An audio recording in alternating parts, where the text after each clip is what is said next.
야구 여왕 최종의 15회를 향한 카운트다운이 시작된 지금 프로그램을 둘러싼 분위기는 단순한 기대를 넘어 하나의 집단적 움직임으로 확산되고 있다.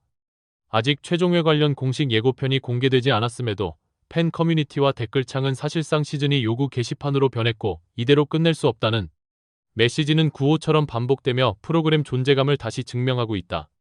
나는 이 흐름을 단순한 팬심이 아니라 스포츠 서사가 시청자 삶 속으로 깊이 침투했을 때 나타나는 전형적 현상이라고 본다. 야구 경험이 전무했던 선수들이 100여 일 만에 실제 경기 흐름을 만들어내고 승부의 압박을 감당하는 과정은 예능 소비를 넘어 관찰형 스포츠 다큐의 영역으로 이동했고, 그 결과 시청자는 더 이상 외부 관찰자가 아니라 팀의 일부가 되었다는 감각을 공유하게 됐다. 14회에서 드러난 경기 내용은 바로 그 몰입의 근거였다. 박하얀 리드오프 기용은 상징적 변화였다.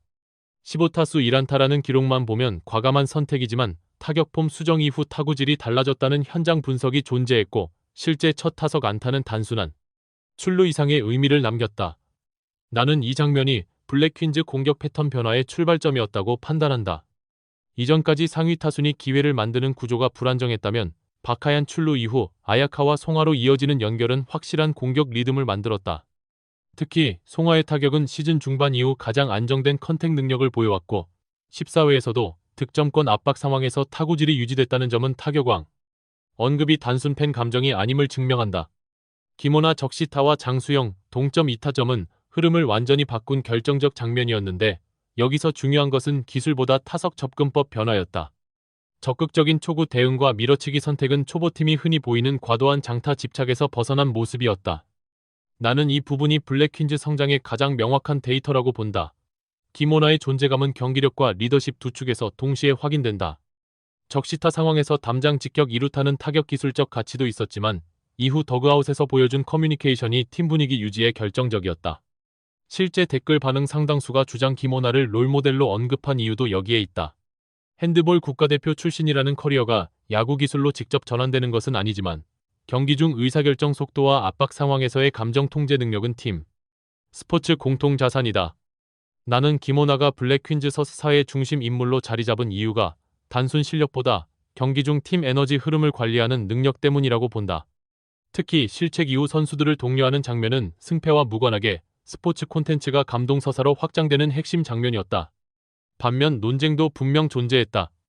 포수 기용과 수비 안정성 문제는 시즌 내내 반복된 구조적 약점이었고 14회에서도 동일한 질문이 제기됐다. 정유인 포수 선발은 경험 부족 리스크가 예상됐던 선택이었고, 실제 경기 중 송구와 태그 상황에서 미숙함이 드러나며 코칭 스태프 판단 논쟁으로 이어졌다. 나는 이 지점을 비판적으로 보면서도 동시에 프로그램 구조를 고려해야 한다고 생각한다. 블랙 퀸즈는 즉시 전력팀이 아니라 성장 과정 자체가 콘텐츠인 팀이기 때문이다.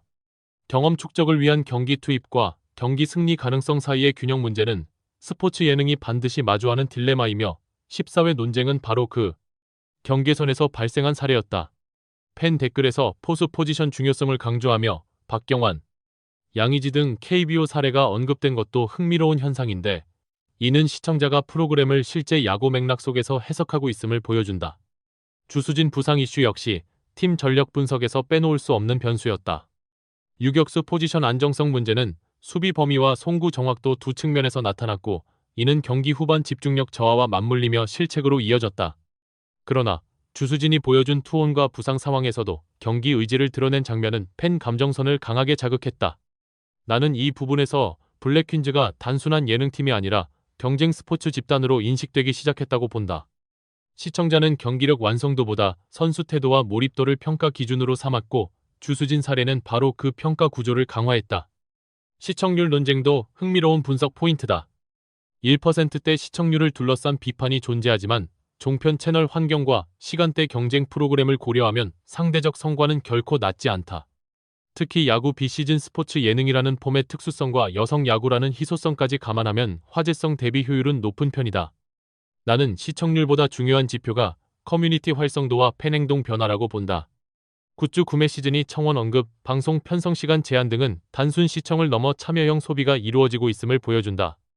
이는 장기 IP 확장 가능성을 판단하는 핵심 지표이며 제작진이 시즌이 검토 압박을 받을 수밖에 없는 이유이기도 하다. 최종의 15회를 앞둔 현재 분위기는 승패 예측보다 감정적 결산에 가까워 보인다. 송하, 김민지, 박하얀의 눈물 장면이 언급되며 감동 서사에 대한 기대가 높아졌고 동시에 마지막 경기 결과를 향한 긴장감도 함께 유지되고 있다. 나는 마지막 회차가 단순 경기 종료가 아니라 시즌 전체의 성장 서사를 압축하는 구조가 될 가능성이 높다고 본다. 실제 스포츠 다큐에서 마지막 경기는 결과보다 과정 회고 기능을 수행하는 경우가 많으며 야구 여왕 역시 동일한 패턴을 따를 것으로 예상된다. 지금 벌어지는 시즌이 요구 폭발 현상은 프로그램 성공 여부를 평가하는 가장 명확한 지표다. 시청자가 결말을 받아들이지 못하고 다음 시즌을 요구하는 순간 콘텐츠는 이미 장기 브랜드로 전환된다. 나는 블랙 퀸즈가 보여준 100일 성장 서사가 여성 야구 인식 변화와 스포츠 도전 서사 확장이라는 두 가지 가치를 동시에 만들어냈다고 판단한다. 3월 3일 최종회가 어떤 결과로 끝나든 중요한 것은 이미 형성된 팬 공동체와 지속 요구 흐름이며 바로 그 지점에서 야구 여왕은 시즌 1 종료 이전에 다음 시즌 존재 이유를 확보한 셈이다. 야구 여왕 14회 미방분 식사 장면은 경기 서사와 전혀 다른 결을 가지면서도 오히려 블랙 퀸즈라는 팀의 본질을 가장 선명하게 드러낸 순간이었다. 마지막 8차전을 앞둔 긴장된 상황 속에서 선수들은 식탁 앞에 모였고 이 공간은 전술 회의실도 훈련장이 아닌 감정의 완충지대처럼 기능했다.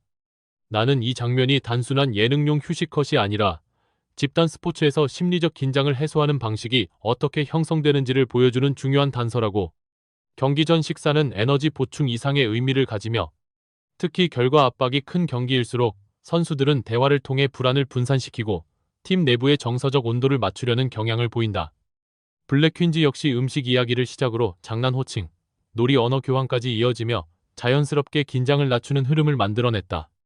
아야카가 국밥을 처음 접하는 과정에서 팀원들이 보여준 반응은 문화적 차이를 웃음으로 흡수하는 팀의 분위기를 상징적으로 보여줬다.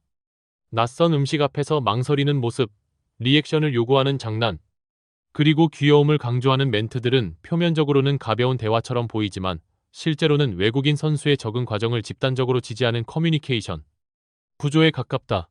나는 이 장면에서 블랙 퀸즈가 단순히 야구를 함께하는 팀을 넘어 생활 공동체처럼 작동하고 있다는 인상을 받았다. 스포츠팀이 성과를 내기 위해서는 기술적 완성도뿐 아니라 정서적 안정이 필수적이며 특히 여성 스포츠 예능이라는 맥락에서는 이러한 관계성 자체가 중요한 콘텐츠 가치로 작용한다. 식사 중 자연스럽게 등장한 야자타임 제안은 분위기 전환의 결정적 장치였다. 감독과 선수 사이의 위계가 잠시 뒤집히는 설정은 웃음을 유발하는 동시에 팀 내 권력 구조를 유연하게 만드는 역할을 했다.